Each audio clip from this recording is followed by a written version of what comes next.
Brother, यहाँ पे हमारा माइक खराब हो गया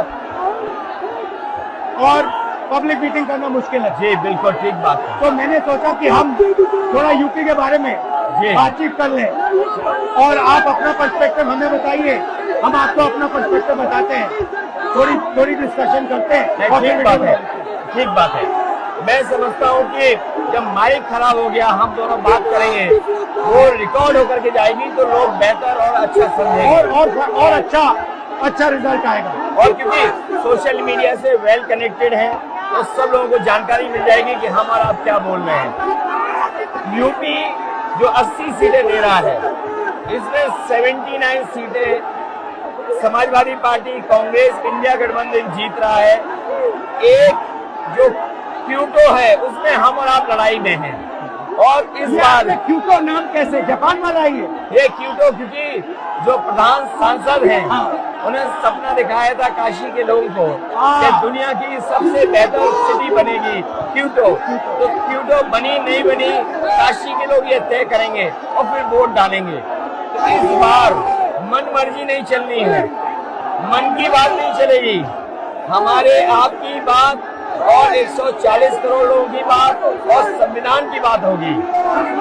और आपने देखा, हम सब ने देखा कि यूपी को नरेंद्र मोदी जी ने बेरोजगारी का सेंटर बना दिया और इतनी बेरोजगारी की है, ये जितने बच्चे दिखाई दे रहे हैं, ये दिखाओ, वो लोग हैं दिखाओ जो अग्निवीर या पेपर लीक, जिसकी वजह से ये नौकरी नहीं मिली है और ये सब रोजगार नौकरी चाहते हैं। बीजेपी ने जो झूठे सपने दिखाए थे इन्वेस्टमेंट मीट के, जो झूठा सपना दिखाया था डिफेंस एक्सपो का, जो सपने बेचे थे G20 में, लेकिन इन नौजवानों को न नौकरी मिली न रोजगार मिला, आज ये खाली हाथ हैं।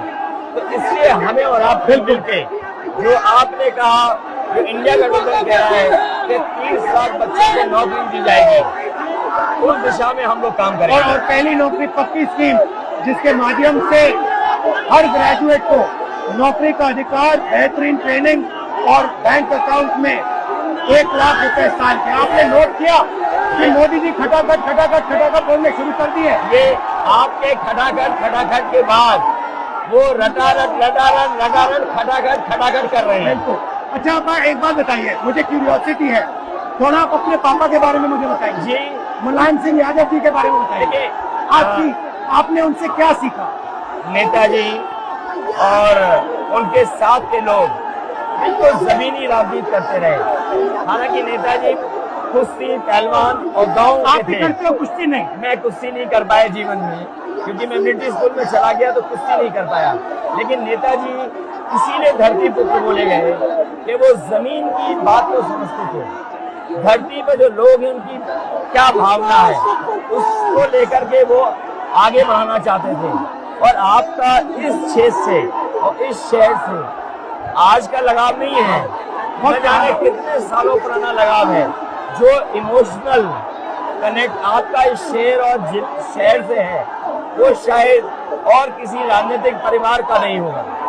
तो नेताजी से उनका हार्डवर्क और अपने लक्ष्य के लिए लगातार काम करते रहना, जो गैर बराबरी की लड़ाई डॉक्टर राम मनोहर लोहिया यहीं लड़े थे। हालांकि हमारी आपकी विचारधारा की यहाँ टकराव रहा, लेकिन हमारे व्यक्तिगत या जो सिद्धांत में कभी समझौता नहीं हुआ। सिद्धांत को लेकर के हमने आपके साथ खड़े हुए और कई बार खड़े हुए, और आपकी भी पार्टी सिद्धांत से बहुत करीब रही समाजवादियों के। बट मुझे लगता है कि अब एक नई तरीके की पार्टनरशिप बन रही है, क्योंकि जो इस बार हमारा कोऑपरेशन है, शायद पहले ऐसा कोऑपरेशन नहीं हुआ। मतलब बिल्कुल सब जुड़ गए। सबसे अच्छा ये है कि जितना उन्होंने कहा 2 लड़कों की जोड़ी, उतना युवा आपसे, हमसे, इंडिया गठबंधन से और जुड़ गया।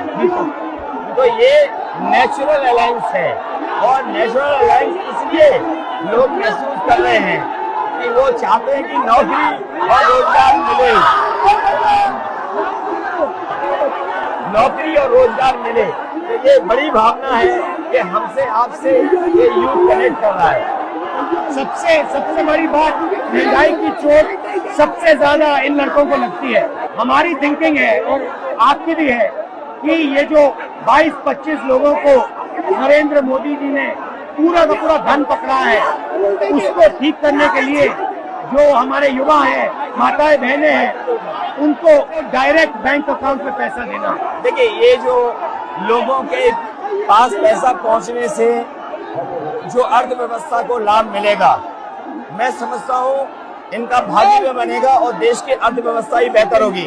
ये जरूरी स्कीम है कि इनके अकाउंट में पैसा पहुंचे, इससे थोड़ा बहुत जीवन स्तर इनका भी अच्छा हो। नरेंद्र मोदी जी डिबेट से क्यों डरते हैं? क्योंकि वो सच का सामना नहीं करना है ना, चाहते। पूरा उनका झूठ का गुब्बारा है।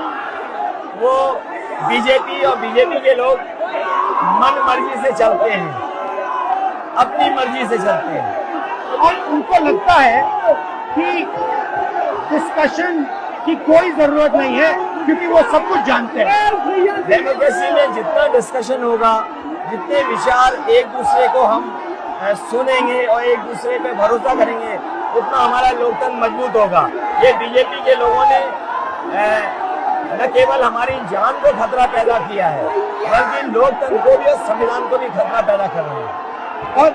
और इसका नतीजा दिख रहा है कि चाइना हमारी जमीन के अंदर आ रहा है, आ गया, ये बेरोजगारी बढ़ती जा रही है, जो प्रोडक्शन होता है वो नहीं हो रहा है और पूरा का पूरा एक्सटॉर्शन, ईडी, सीबीआई, ये लोग मतलब एक्सटॉर्ट कर रहे हैं। कई बार सुनने को मिल रहा है और सरकार स्वीकार नहीं कर रही है, लद्दाख की हमारी सीमाएं सुरक्षित हो गई, अरुणाचल के आसपास या सीमा जो चीन से छू रही है वो बहुत असुरक्षित है।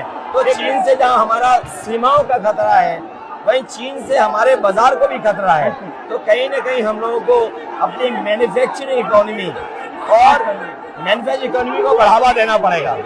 और ये जो स्कीम्स है, पहली नौकरी पक्की और महालक्ष्मी, ये मैन्युफैक्चरिंग सिस्टम को, इकोनॉमिक सिस्टम को जंप स्टार्ट करने के तरीके हैं। ये बहुत अच्छा जंप स्टार्ट होगा। इसको अगर फोकस होकर के आईआईटी, पॉलिटेक्निक, इंजीनियरिंग कॉलेजेस को, इन सबको इकोसिस्टम में ला करके, मैं समझता हूँ युवा नौजवानों को अच्छी नौकरी और रोजगार मिल पाएगा। और हमारा लक्ष्य है कि सब, हर जात को भागीदारी मिले, स्पेस मिले, हर इंस्टीट्यूशन में, बिजनेस में, एजुकेशन के सिस्टम में।